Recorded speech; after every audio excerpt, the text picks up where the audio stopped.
Bald-Head Widows Part 1. They were the envy of the town. Every year they arrived like shadows cloaked in elegance, women dressed in rich black silk, bald heads shining like polished obsidian, gold dripping from their ears and wrist. They didn't walk, they glided. Their scent, a mix of powder and old secrets, lingered long after they were gone. They were known as the Iron Ladies. A private society of widows, but not just any widows. These were women who buried their husbands and emerged suspiciously richer, freer, bolder. There were rumors that they killed their men for wealth, that they sold their love and loyalty to something darker in exchange for power. Every year, they held secret recruitment dinners, choosing which grieving widow would get a taste of their empire next. But the Iron Ladies weren't interested in explaining themselves. They were too busy attending high-end events in Lagos, throwing naira like it grew on trees, building empires from ash and blood. If you saw them at a party, you'd remember them forever, not just because of the luxury, not just because of the bald heads, but because something about them made your skin crawl. Real power, not the kind you ask for, the kind you pay for with something irresistible and irreversible. 2 years ago, Clara was just a quiet woman in Lagos, married with a kid but was struggling. Her husband died a strange death, sudden, unexplained. Barely a year later, Clara disappeared from public view. When she returned, she was a completely different woman. Before Clara became the talk of Ozoro village, before the black SUV, the designer shades and the hushed whispers of witchcraft and wealth, she was just another struggling woman in the unforgiving streets of Lagos. She lived in a one-room apartment with her husband Michael, a man with kind eyes but tired hands. They have been married for 3 years. 3 years of tears, hunger and disappointment. Their union got them a child, a little girl named Mila. Their only light in a world filled with darkness. But even that light was too faint to survive. Michael worked as a laborer at Mile 12 Market, carrying heavy loads for a few naira.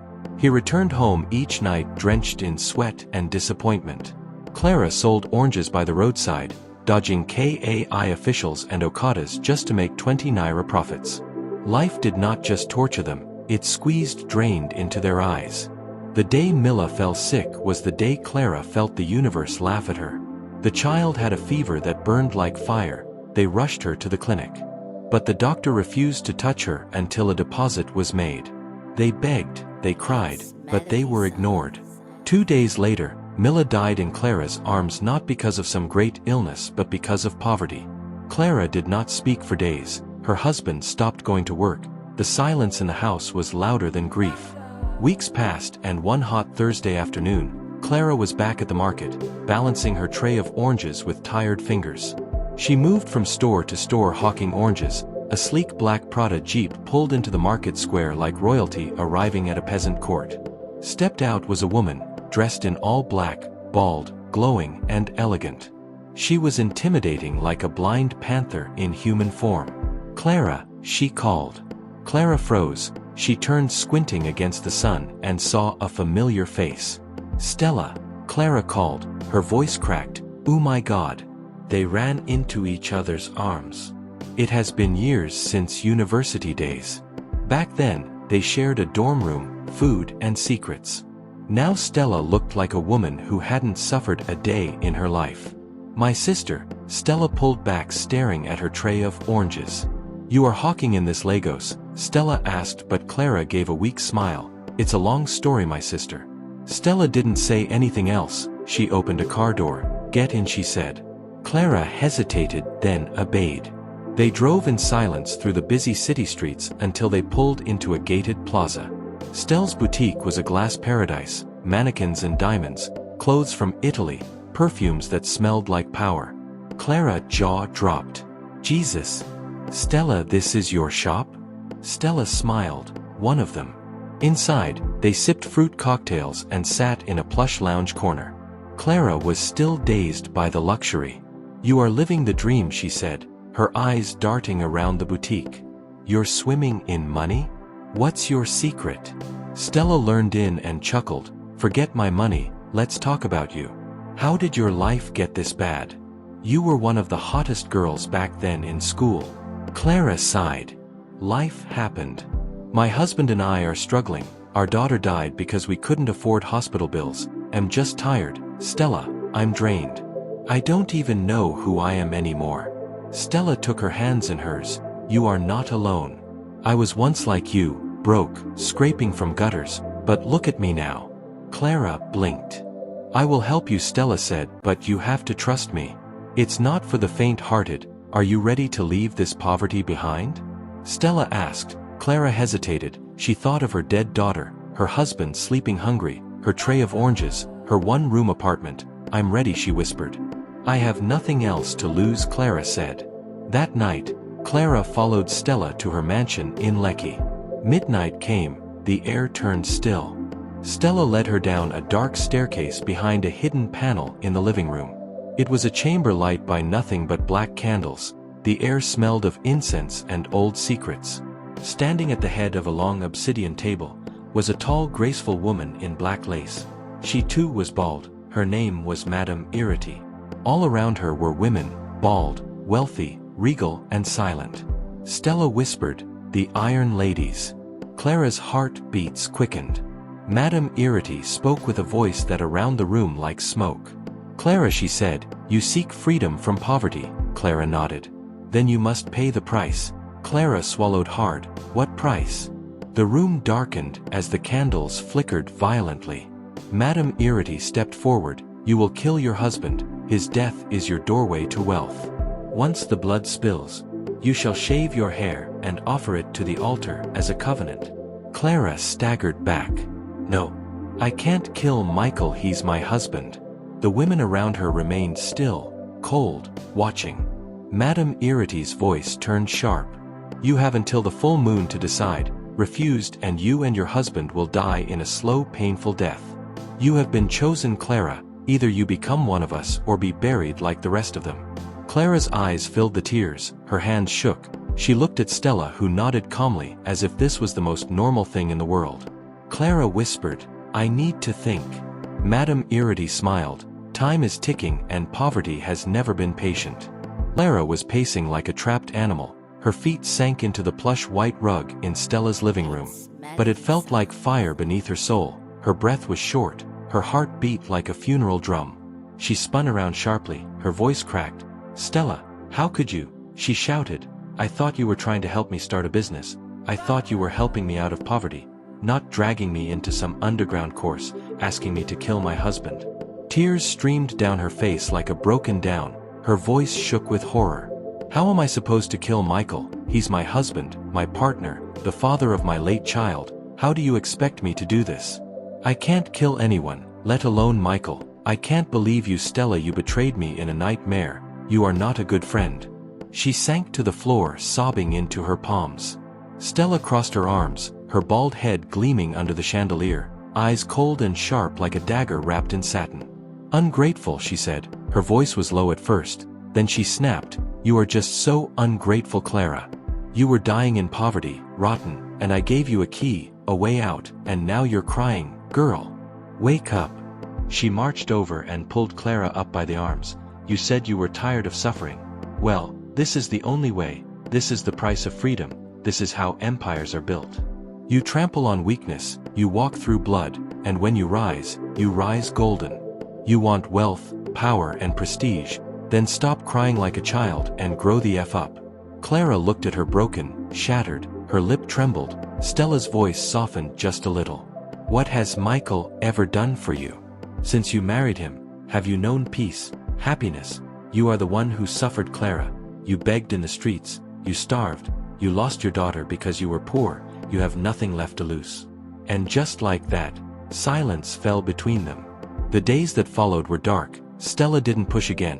She simply waited, cooking for Clara, pampering her, showing her the boutique numbers, introducing her to other bald widows who live like queens. And each night Clara lay in the quest room staring at the ceiling, hearing the words echo, "You must kill him or you will die like others." One morning, Clara woke up and simply said, "Okay." Stella didn't ask, "Okay, what?" She just nodded, and 2 days later, Michael was dead, poisoned by a meal Clara had prepared for him with shaking hands and eyes full of tears. She wept over his body, cried during the burial. But her hair, gone, shaved clean. offered on the obsidian altar of the Iron Ladies, and then the floor gates of wealth opened. 2 months later, Clara was unrecognizable, diamonds on her wrist, a penthouse in Ikoyi, 3 boutiques under her name, wine in crystal flutes, money sprayed at parties like confetti. She had become one of them, a bald widow. She no longer flinched when walking past a cemetery.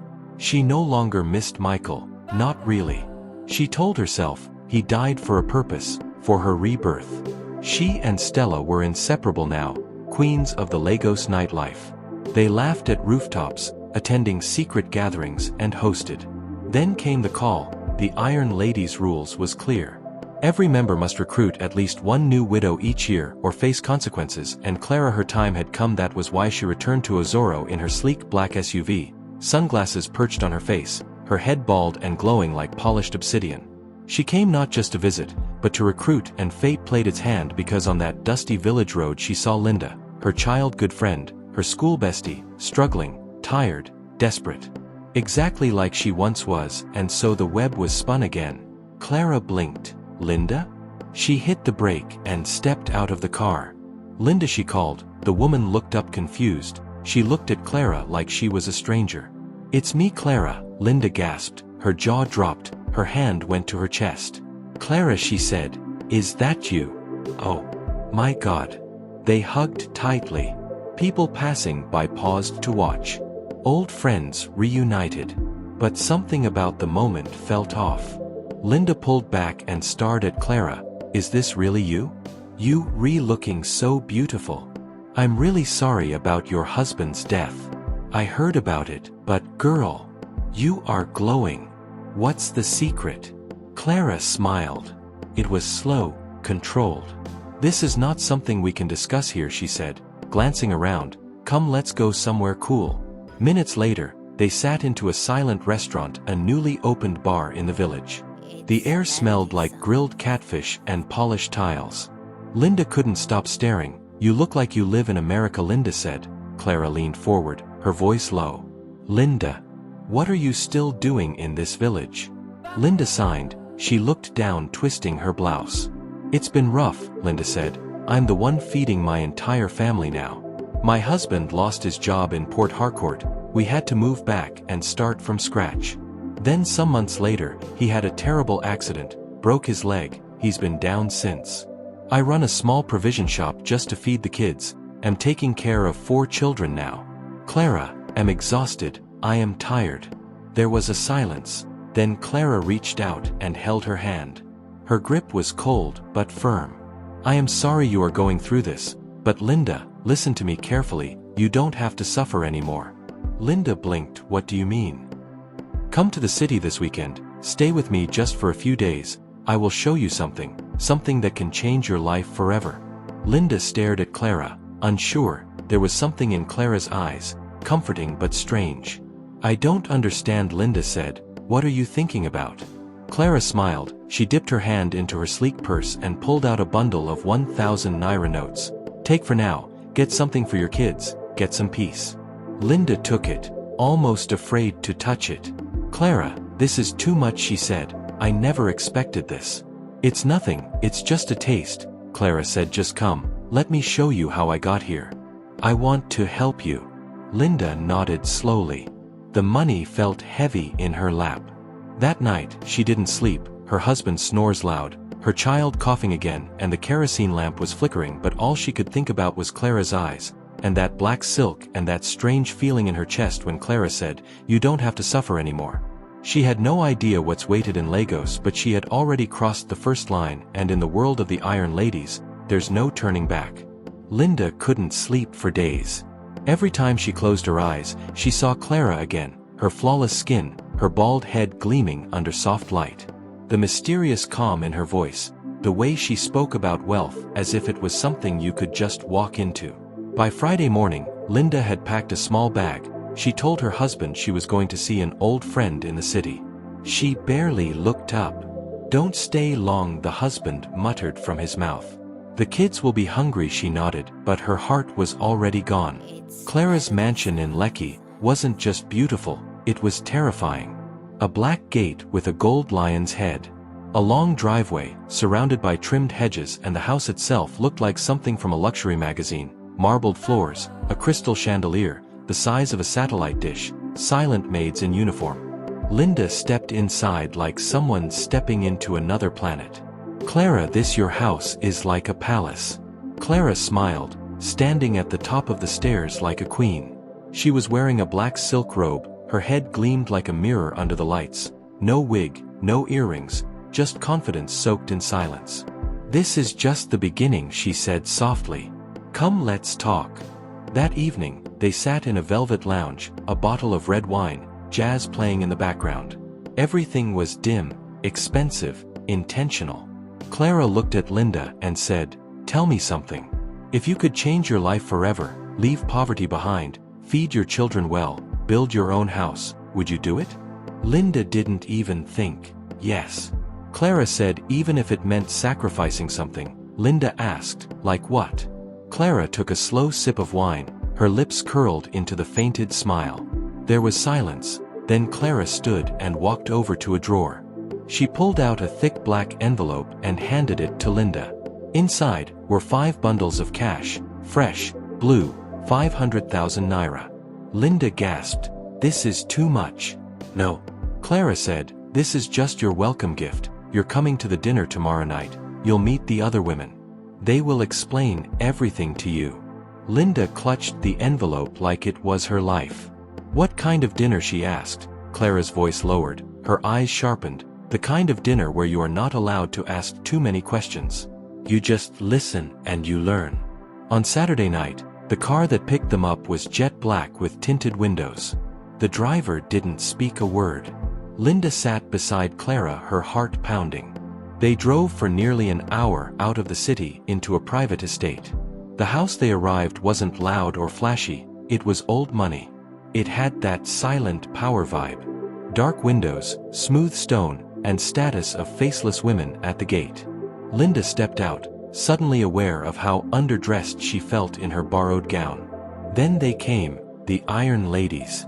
One by one, bald-headed women glided into the hall, each dressed in black, each silent, each radiating an aura that felt almost otherworldly. Some were young, some were in their early 50s. All of them had the same thing in common: cold eyes, graceful movements, and absolute control. Linda stared around. She didn't know whether to kneel, run, or cry. Clara gently took her hand. "They were once like you, confused, scared, struggling for life, so don't be scared." There was a large black table, candles lit, wine glasses, no food yet. Only the scent of something herbal in the air. Then a woman stood at the head of the table. She was older, maybe in her 60s. Her voice was smooth like silk on a knife. "Welcome, Linda," she said. "We have heard so much about you." Linda blinked. "How do you know my name?" she asked. "We know everything about you. We only invite women who are ready, women who are willing to do what weak women cannot. Here, we do not beg for power, we take it." Linda's heart pounded. The woman stepped closer. "Do you want to feed your children without shame? Do you want to own your own land, your name, your future?" Linda nodded slowly. "Then eat with us tomorrow," the leader said, "and we'll begin." That night, Clara gave Linda a room. It was luxurious, but something about it felt too silent. There was no mirror, the walls were dark, and when Linda tried to pray, the words couldn't come out. She sat on the bed holding her new phone, another gift, and looking at the stacks of money on the table. But in the corner of the room, behind the curtain, a small black box sat, untouched, locked. Clara had told her not to open it. "Not until you say yes." Linda didn't know what was inside, but she had a feeling that once she opened it, she would never be the same again. At midnight, Linda was invited into the dark chamber. She stood frozen at the threshold of the dark chamber. The chill in the air wrapping around her like a noose. The room was lit only by black candles. Shadows danced on the walls. The table at the center was carved from stone, shaped like a coffin, and the floor beneath was cold marble, dark-veined and ancient. At the head of the table sat Madame Iriti, the high priestess of the Iron Ladies. Her bald head shimmered under the candlelights like polished obsidian. Her eyes were two black holes, bottomless, unreadable. Around her, the other women sat in silence, draped in black robes, their faces calm, but their presence murmursome.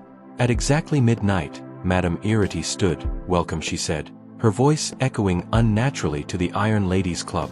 "This is where suffering ends and power begins." Linda's legs trembled beneath her, her voice was tried, her throat locked. "You said you want money, you want to end your suffering, you want your children to eat without begging, you want to sleep without counting coins," Madame Irrity said, her voice sharp. "Then you must give us what binds you and poverty." Linda blinked. Madame Irrity's eyes darkened.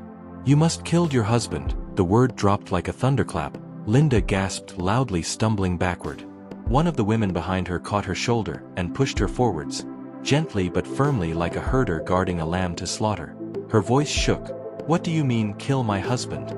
Madame Irrity didn't flinch. "You heard me," she said. "You cannot serve two masters at a time. Your husband is your past life, he must die, or your future dies with him." Another woman stepped forward with a bowl.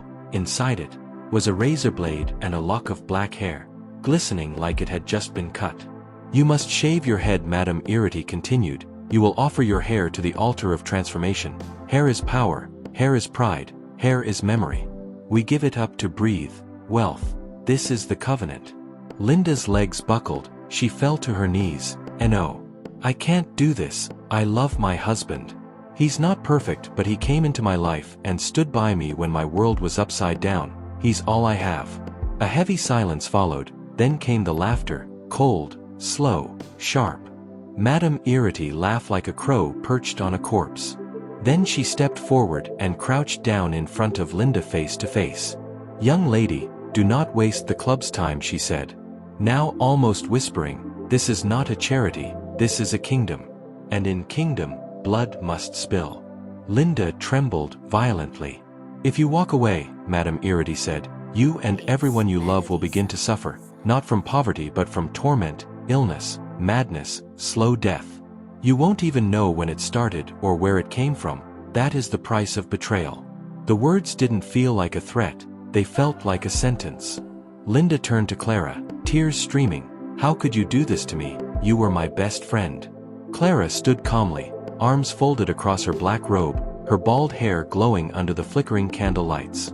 "You said you wanted help," she replied coldly. "I gave you the key. Now you are angry because the door is heavier than you thought? Be serious, Linda. This is not village girls drama. This is wealth and power. You either take it or you die watching others live the life you could have had." Linda's heart shattered into 1,000 pieces. Then Madame Irrity rose and said with finality, "You have until the next full moon. If your husband is alive by then, we will take him ourselves." With that, the black candles blew out. The meeting was over. That night, Linda didn't sleep, not a blink. She lay in the guest room staring at the ceiling, heart pounding, mind spiraling into chaos. By dawn, she packed her bag silently. She didn't say goodbye to Clara. She didn't wait for breakfast. She got into the first bus heading to her village, body numb, soul cracked. Back in the village, the air felt different, the same roads, the same trees, but Linda felt like a stranger in her own life. Her children ran to hug her, but all she could do was hold them with tears in her eyes. Her husband was in the backyard sitting on a stool peeling yam. He smiled when he saw her. "You're back so soon?" he asked. Linda tried to smile, but her lips wouldn't move. She stared at him in silence. The man who had lost his job, the man who had become broken, the man who made her angry sometimes, but also the man who never left, never cheated, never raised his voice, never give up. Could she really do it? Could she truly end him? She whispered. That night, she locked the doors and sat alone with the black box Clara had given her before she left. She hadn't opened it yet. Now her fingers trembled as she uncurves the latch. Inside was a small dagger, a strand of black thread, black candle, and a note. "You know what to do. Do not delay your destiny or his breath. Choose." Linda sat frozen in the dark, staring at the object in front of her, her mind spiraling into a tunnel of fear, confusion, and dread. She heard a whisper. It wasn't real, but it felt close. "One must die for the others to live." Linda didn't sleep again. She sat cross-legged on the floor of her one-room home, the black box still open in front of her like a cursed offering. The candle inside seemed to flicker even without flame. The dagger, small, sharp, Asian-looking, and the notes, it may as well been written in blood. Her children were asleep, curled up on the mat, innocent to the storm, creeping in from the edges of reality. Linda's eyes were hollow. She hadn't eaten since she left the city, she barely spoke. The weight of the decision was heavier than her body could carry, but it wasn't just the burden of choice, no. It was a presence. Something was watching her. At first, she thought it was her imagination. That rough fear twisting her mind, but now she was certain. There was something in the dark. Each time she blinked, she felt it. Each time she turned her back, it felt closer, breathing, whispering, crawling behind the walls. The air around her house had grown cold, the shadows too thick, and a silence. It wasn't natural. It was constructed like the world was holding its breath, waiting. The next day, Linda tried to carry on as normal. She reopened her provision shop, sat behind the wooden counter, serving children biscuits and milk, but her smile was hollow and her eyes kept flickering to the road. She asked, was that a woman in black, bold head under a scarf, or just a passerby? A customer asked her for change, and she couldn't even count the coins properly. "Madam, are you okay?" the customer asked. She nodded absently, but inside, her soul was unraveling. That night, it got worse. She was in bed, the kids fast asleep beside her, when she heard a knock. 3 soft knocks on the wooden door. She froze. It was midnight. She didn't move, she didn't breath, just stared at the door like it might open on its own. Then called, "Linda," whispered a woman's voice, not loud, not threatening, just unnaturally calm. "You've seen the truth, now do what must be done," Linda screamed. She grabbed her children and ran to her neighbor's compound. Banged on the gate like a madwoman. The neighbor, Mama Obi, let her in with sleepy eyes and concern. "Linda, what's going on? Are you okay?" she asked. I think I'm being followed. They want me to kill my husband," Linda blurted out before she could stop herself. Mama Obi froze, her eyes widened. Then slowly, too slowly, she smiled. "You are lucky, you've been chosen." Linda's blood ran cold. "What did you just say?" But Mama Obi stared at her. She just looked at her the way someone looks at a lost child. Then she turned back towards her house. "Rest, Linda," she said. "You will understand everything soon." "We all do." Linda didn't sleep a blink in that house. By morning she realized the truth. She wasn't alone in that village. The Iron Ladies were everywhere, widows with haunted eyes, traders with sudden wealth. At noon, a parcel arrived at her shop, no sender's name, just a simple brown envelope. Inside a photo, her husband sitting in the backyard peeling yam, drawn over his face a red X, and beneath it, a message in blood, red ink. "You have 10 days, Linda dropped the photo and ran. Her scream echoed through the marketplace. But no one turned, they had all heard that scream before. The 10th day came and went. Linda had not killed her husband, she couldn't, not even with death pressing against her skin like cold hands. Her soul was tormented, yes. But her heart refused to cross that line. But the Iron Ladies didn't take refusal lightly. That night it began. Her first son Michael, aged 11, fell violently ill. One moment he was chasing his sister around the compound, the next he was shivering under a blanket, eyes wild like he was staring into another room. He vomited, screamed in his sleep and cried for help. By midnight, he was gone. Linda screamed, tore through the village like a gunshot, the sound of a mother's soul collapsing. Her husband Obinna was inconsolable. He cradled his son's cold body, sobbing like a wounded lion. But Linda, she just stared at the boy, silence, paralyzed, drowning in guilt. She wanted to tell her husband everything, but how? "Baby, I joined a murderous cult and now our son is dead because I didn't kill you?" No. She couldn't speak. The truth was too insane, too dark, too unbearable, and the darkness wasn't done yet. 2 days later, her first daughter Adayabi collapsed beside the mortar while pounding yam, no fever, no warning. She simply let out a strange whispery sound and fell. The next minute, she was gone just like that. Another burial, another coffin, another silence. Only 2 children left. Linda was unraveling fast. Her eyes were sunken, her skin pale. She looked more like a ghost than a mother. Her husband begged her to eat, talk, or to pray, but she could barely breathe, let alone explain. She wept alone, hiding in the corners of the compound, whispering desperate prayers with cracked lips. That night, as the village slept, she saw her again, the leaders of the Iron Ladies, standing at the front of her bed, tall, regal, clothed in shadows, head bald and shining like polished bone. Her lips curled into the same cold, malevolent smile. She laughed, a low, echoing, soulless laugh. "You are very stubborn, Linda." She moved closer, but the stubborn fly follows the corpse into the grave. Linda trembled. She couldn't scream, couldn't move. "You still have 2 children left, twins, a boy and a girl. Kill your husband and we leave your children to live, or lose them both tonight." Then she vanished into smoke. Linda sat up, shaking, drenched in sweat, her whole body quivering. She looked at the clock. 3:25 a.m., the hour of decision. At dawn, she bolted into her children's room.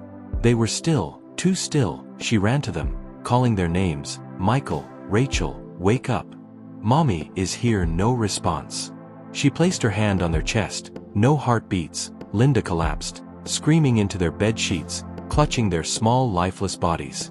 Her cries were raw, loud, animalistic. Her husband came running, then froze in the doorway. 4 children gone, one after the other. He dropped to the floor, weeping into his palms, shaking like a broken man.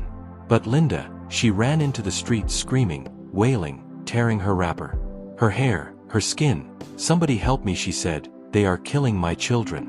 People watched, confused and terrified. Was it madness? Was it spiritual? Then, a black Jeep pulled over. A man stepped out, dressed in a black suit. Head clean-shaven, face calm but eyes burning with fire. "Child," he said gently, "you are troubled." Linda paused, breathless, eyes wild. "The battles you face, they are not ordinary," he continued. "You are fighting devils with your bare hands, but it is not too late.